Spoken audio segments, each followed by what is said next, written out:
These two cushions really piss me off.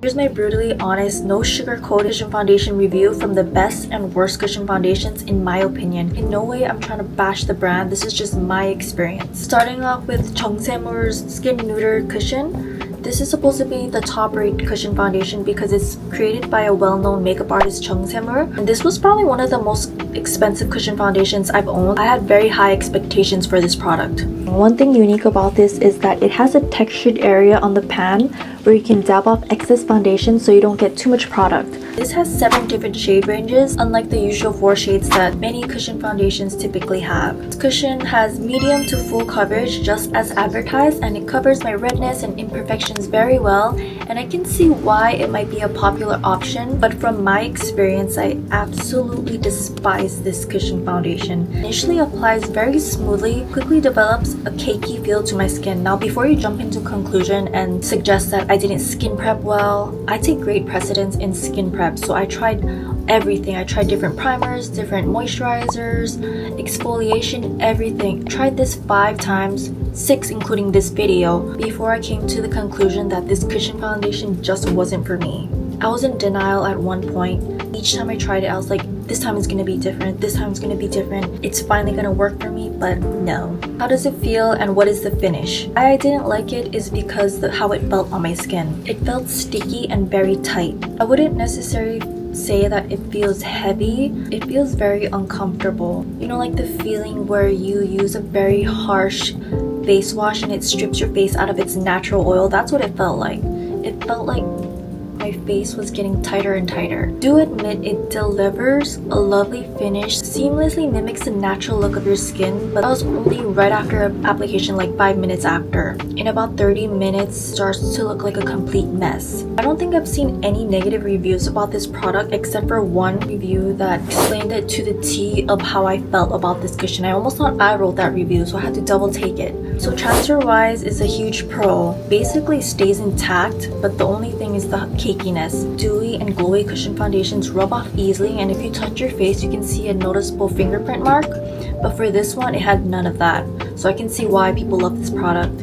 Longevity and wear test. Major drawback I found with this product was its performance over time. Within just 30 minutes to 1 hour, it took a turn for the worse on my skin. This cushion foundation started separating, leaving me looking like an oily, cakey mess.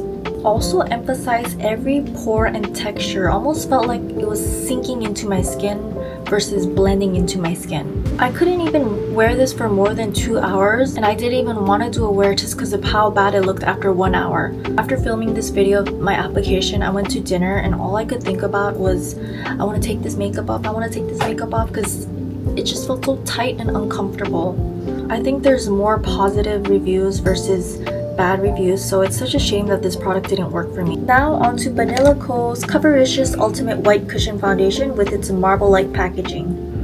This is one of the top 5 summer cushion foundation picks at �You, so I had to pick it up because it's supposed to be a matte finish, which really intrigued me for the summertime. Coverage wise, this foundation offers full coverage, covered all my imperfections, and I normally tend to go for medium to high coverage. You'll rarely see me picking up cushions that have light coverage. Coverage is great, but the application has a very unusual texture. Honestly, one of the strangest cushions I've ever came across. I can't quite pinpoint whether it's the puff or it's the formulation of the cushion, but the creaminess in the foundation somehow made it a challenge to apply smoothly on my face, especially when it comes to covering your pores. Usually a breeze to cover my pores with other cushion foundations. I think in just one pat, other cushion foundations instantly cover it, but for this cushion foundation, it truly fell short. Found myself having to constantly drag and pat just to smooth everything out. That extra effort just instantly turned me off from this product. Basically emphasized my texture and pores rather than concealing it. Resembles icing a cake and poking it with needles. That's what it looked like on my face. How does it feel and what is the finish? I do acknowledge that it has a pleasant semi-matte finish without the heaviness of most cushion foundations, particularly suitable for those who have oily skin. If you compare this to the JSM cushion, this one does have a better feel to it because the JSM one just feels sticky. But the whole process of trying to blend this out makes it a terrible option. Transfer wise, it doesn't transfer easily. That's a plus. Longevity. Unfortunately, to longevity, this product falls short. Similar to my experience with JSM, it starts looking terrible and cakey. Like I mentioned earlier, in 1 hour, it just basically resembles a cake. Seriously contemplating sticking to their skincare line versus their makeup, and I feel like every brand always has one thing they excel at, and for Banila Co, I honestly think it's their skincare. Now on to Unleashia. Unleashia has 2 cushion foundations that went viral on TikTok. This went viral on TikTok because it's unique compact. I wouldn't necessarily call this a cushion foundation because there's no cushion. A cushion foundation is a compact that has a sponge inside. That's why it's called a cushion. This one is very unique because you basically push the pump and foundation squirts out, making it a very sanitary option. So I would rather call this a compact foundation versus a cushion foundation. I'm combining these 2 cushions into one review because honestly don't really see a difference between the 2. These have very high coverage, covering all my imperfections that you all know by now, which is covering large pores, redness, and a few dark spots. Overall, it evened out my skin tone, but this color was way too bright for me. For cushion foundations, I typically go for the shade 21. Most of all the cushions that are shade 21 matches my skin perfectly, but this one is a lot lighter than expected, so I can't imagine how the other shades are.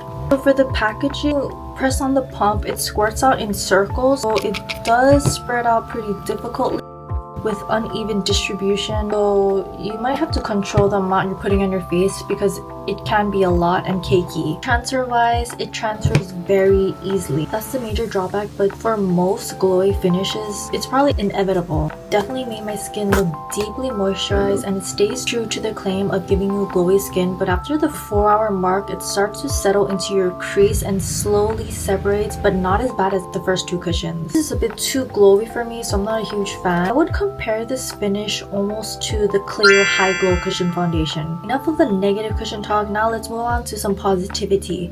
On a whim, picked up this cushion foundation from Too Cool for School since it was a collaboration with Korean YouTuber named 𝖤You. I thought that was an interesting collaboration, so I wanted to test it out. Honestly, didn't have any expectations for this, but it exceeded my expectations. Coverage wise, this medium coverage. It didn't cover my dark spots, but it did even out my skin tone, covering redness and pores. Like JSM and Banila Co, this one will cover your pores instantly in just one dab.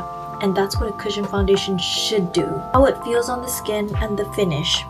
This feels very lightweight and goes on so smoothly. It doesn't feel cakey and blends nicely if you pat instead of drag. Oh my god, this cushion sets instantly. You can just tell that it really sticks to your face without the stickiness like JSM. It's a natural dewy finish, and I've gotten so many compliments on this product the first day I tried it, so of course that made me feel good. Transfer and longevity. First time I tried this on was at 7 a.m. Hopped on a 45-minute plane ride to another island, went on a catamaran cruise, and didn't look in the mirror till 6 p.m. and lo and behold, my skin looked exactly the same as it did at 7 a.m. And I have combination to oily skin, and this was around May, so the weather wasn't too bad, about 75 degrees.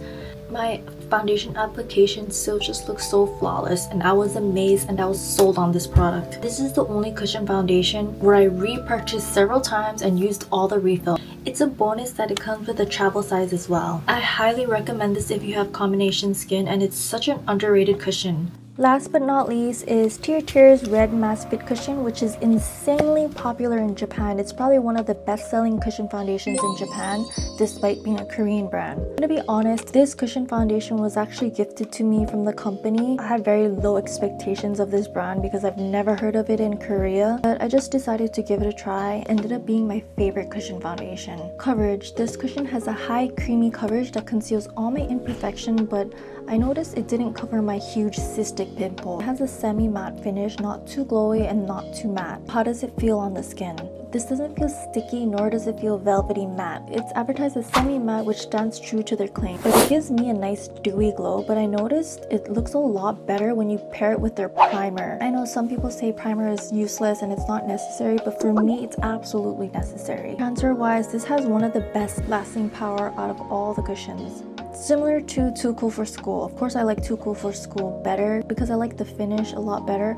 It doesn't budge when you touch your face like many other cushions. Let's do a transfer test on my hand and on my phone. As you can see, it's very minimal and sets instantly. So amazed of how long lasting it was, since I'm used to cushions only lasting about 5 hours until it separates, but this cushion stands true to the claim. This still looked good and untouched after more than 5 hours. Just for the sake of this video, I wore this for at least 9 hours, so this is how it looked at 9 hours. The oil is starting to settle in, but on my cheeks there's no separation and it still looks flawless. It really caught me by surprise on how much I really like this cushion because it was gifted to me. So glad I found out about this brand because now I want to try all their cushions. Their silver version, their black version, the white version, and the pink version, and their newest crystal version. I'm not saying this just because I got gifted. This is my true honest opinion. So if you like this video, make sure to like, comment, and subscribe.